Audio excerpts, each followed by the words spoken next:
안녕하세요 여러분. 요즘 한국에서 제일 많이 들리는 말이 있어요. 한국은 끝났다. 이 말 한국 욕하는 사람들이 하는 말 같죠. 근데 아니에요. 이 말 제일 많이 하는 사람들 한국에서 제일 열심히 살고 있는 사람들이거든요.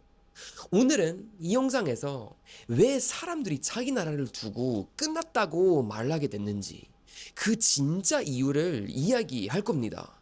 나라가 망해서가 아니라 비교, 돈, 외모, 나이, 성공 기준 남보다 뒤처지면은 실패자가 되는 구조. 그 안에서 숨 못 쉬는 사람들 얘기예요. 이건 외국인이 한국 욕하는 영상이 아니에요. 오해하지 마세요, 여러분. 한국을 7년 살고 지금은 밖에서 바라보게 된 사람이 처음으로 제대로 느낀 한국의 가장 불편한 현실에 대한 이야기입니다. 자, 여러분, 일단 하나부터 짚고 갈게요. 요즘 한국 사람들 일을 싫어해서 힘든 게 아니에요.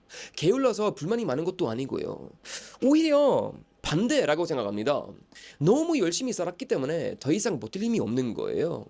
제가 한국에서 살 때 아침 7시에 출근해서 밤 10시까지 퇴근하는 사람들 진짜 많이 봤거든요. 근데 더 무서운 건 그 다음이었어요. 집에 가서 쉬는 게 아니라 인스타를 켜고 유튜브를 켜고 거기에서 뭐가 나오죠?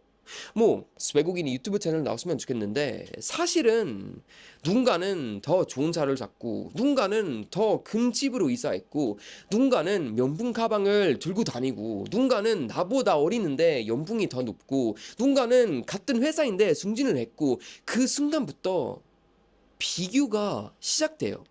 아니 비교가 자동으로 되는 것 같아요. 원하지 않아도. 그리고 여기서부터 문제가 생겨요. 비교를 하면은 만족이 그냥 사라져요. 만족이 사라지면은 더 많은 돈이 필요해져요.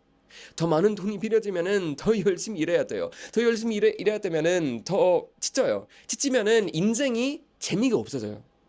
근데 한국은 이 루프가 이 악순환이 너무 빠르게 돌아가요. 너무 쫌쫌해요. 도망칠 틈이 없어요. 여러분 제가 한국에서 살았을 때는 이 말을 진짜 많이 들었거든요. 이 정도 벌어서 뭐 해? 아니면 이 나이에 이 정도면은 뭐 지쳐진 거지. 아니면 다들 이만큼 하잖아요. 다들. 항상 다들이에요. 근데 그 다들이 누군데요? 이게 한국 사회에서 정말 무서운 부분이거든요. 기준이 나가 아니에요. 항상 남들이에요.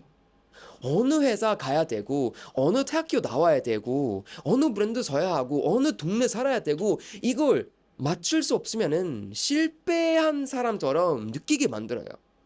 아무도 대놓고 말을 안 해도 공기가 그렇게 흘러가요. 그리고 이건 일만의 문제가 아니에요. 나이랑 외모 얘기를 안 할 수가 없어요. 제가 얼마 전에 만난 한국 남자분이 있어요. 여기 호주에서. 처음에는 나이를 몰랐는데 근데 알아보니까 35살이라고 해가지고 근데 그분이 갑자기 웃으면서 이런 말을 했거든요. 저 한국에 가면은 아저씨예요. 솔직히 그 말을 듣고 잠깐 말문이 막혔어요. 35살. 야, 너 더 35살인데 그거 무슨 아저씨야. 그거 아직도 애기인데 뭔 소리야 진짜. 근데 여러분 더 충격적인 건 그분이 말랐더라고요. 자기는 이미 성형수술 10번 넘게 했다고 보톡스 주기적으로 계속 맞고 있고 안 그러면은 회사에서 살아남기 힘들 것 같대요. 그리고 이런 말도 했어요. 부모님이 제 얼굴 보면은 더 늙었다고 뭐라 하실까 봐 걱정돼서 무섭대요. 이게 개인의 문제가 아니에요. 이게 사회의 분위기예요. 근데 여러분 한국에서는 나이가 숫자가 아니라 위치가 돼요. 30살 넘으면은 갑자기 설명을 해야 돼요. 왜 아직 이래? 왜 결혼 안 해? 왜 애기 없어? 왜 이 직업이야? 얼굴에 주름 하나만 생기면은 관리 안 하는 사람처럼 느껴지게 만들어요. 그러니까 사람들은 계속 자신을 고쳐요. 고치고 숨기고 덮어요. 있는 그대로의 나를 잊기가 너무 어려워요. 그리고 이 모든 걸 더 답답하게 만드는 게 뭐냐면은 개인주의가 거의 없다는 거예요. 이건 제가 한국에서 제일 힘들었던 부분 중 하나였던 것 같은데 모든 사람이 같은 방향을 향해 달려가는 느낌. 같은 학교, 같은 스펙, 같은 회사, 같은 노트북, 같은 카메라, 같은 성공의 정의. 근데 우리는 원래 개인 있잖아요. 좋아하는 것도 다르고, 속도도 다르고, 잘하는 것도 다르고, 행복해지는 방식도 다른데. 그걸 허용하지 않은 사회에서는 계속 숨이 막혀요. 왜 너는 그걸 안 해? 다들 하는데? 그럼 너는 뭐 할 건데? 이 질문들이 쌓이면은 사람 진짜 자기 자신을 의심하기 시작하는 거잖아요. 뭐, 나는 들린 건가? 내가 이상한 건가? 그래서 사람들이 말하는 거예요. 한국은 끝났다. 한국은 헬조선입니다. 근데 저는 이 말을 이렇게 해석했거든요. 한국이 끝난 게 아니라 사람들이 너무 지쳐버리는 거예요. 너무 오래, 너무 열심히 남의 기준으로 살았어요. 그리고 이 말이 많아졌다는 건 사실 그만큼 사람들이 솔직해졌다는 뜻이기도 해요. 예전에는 말도 못했던 감정들이 이제는 더져 나오는 거예요. 여러분, 제가 한국을 떠나서 호주에 살면서 느낀 게 하나 있어요. 한국 사람들은 능력이 없는 거 아니에요. 의지가 없는 것도 아니고요. 오히려 세계 어디에 내놔도 제일 성실하고 제일 빠르고 제일 책임감 있는 사람들이에요.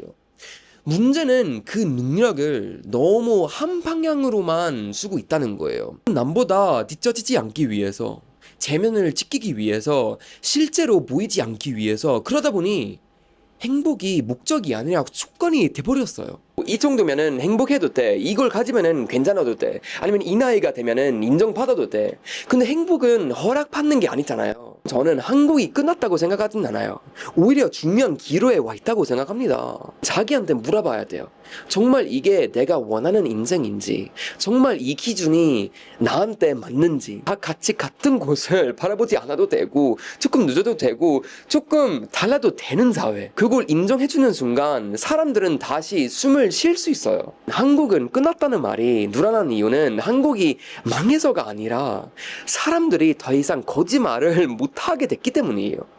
저는 한국이 변할 수 있다고 믿어요. 왜냐면 이 질문을 던지는 사람들이 점점 늘어나고 있으니까요. 그리고 그 질문은 자체가 이미 변화의 시작이에요. 이 얘기 불편할 수도 있죠, 여러분. 근데 저는 이 불편함이 한국을 더 좋아지게 만드는 방향이라고 믿어요. 오늘은 여기까지 할게요. 이 얘기에 대해서 여러분이 어떻게 느끼는지 진짜 솔직하게 댓글로 남겨주세요. 다음 보시죠.